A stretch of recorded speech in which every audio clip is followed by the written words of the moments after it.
Welcome to UK Unwrapped with your host, Ian Colclough.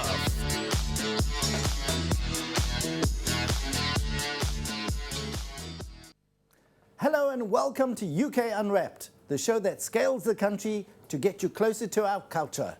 I'm Ian Colclough and we've been in the north this week. We sent the team to the beautiful city of Manchester. They asked people, what makes the north so very special? Probably just food, like chips and gravy. Yeah, and going back home for a brew at the end of the day. Pie.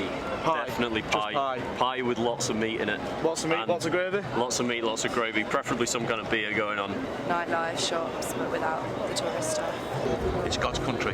God's country. It's a beautiful place to live. Chips and gravy, which I hadn't really come across until I got up here.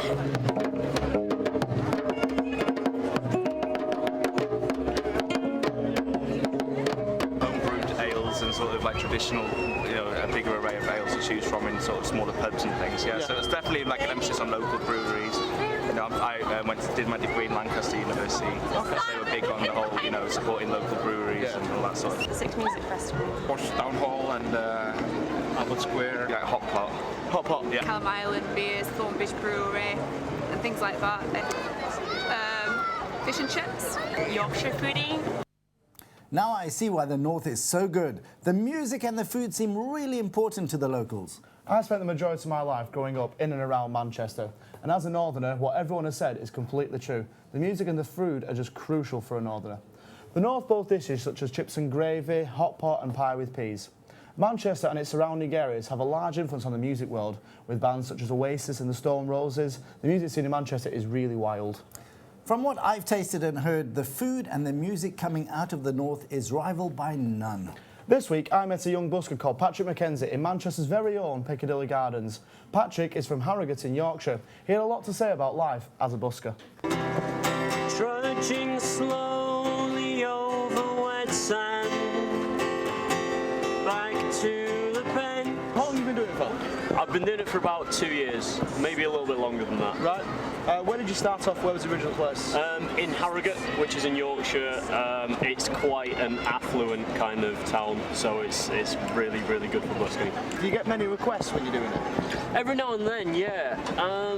I do my best to kind of learn the obvious ones that people are going to go for. The most common one is Hallelujah by Leonard Cohen. Oh, Armageddon, come Armageddon, come. How long have you actually been playing guitar for? I've been playing guitar for 6.5 years, I think, since I was 14. Right. So, who got you into it? Oh, well, I went through a huge classic rock phase when I was in my early teens, so I got into AC/DC, Led Zeppelin, Queen and all that kind of stuff.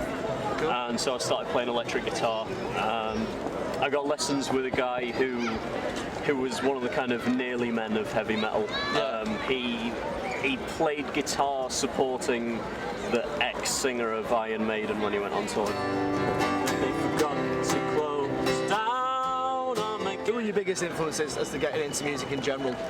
Yeah, Queen is one of the biggest ones for me. Like, as a guitar player, I think Brian May is sort of one of the best. But I love quite a lot of different stuff. I'm a huge fan of Bruce Springsteen. I love his sort of the storytelling and all that kind of thing in there.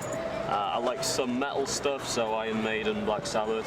And I'm into basically anything. Yeah. Simon and Garfunkel, obviously the Beatles are the greatest band ever.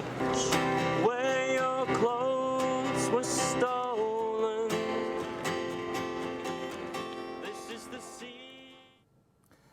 A running theme throughout today's show has been food. We decided to nip into the local chip shop to get us a portion of chips and gravy, just to enjoy whilst watching Patrick the Busker. James, would you say this is a northern classic? I would indeed, Ian. It's a personal favourite and you really just can't beat a good portion of chips and gravy. Well, that's it for another show. Tune in same time next week where we'll be visiting London and all the delights it has to offer.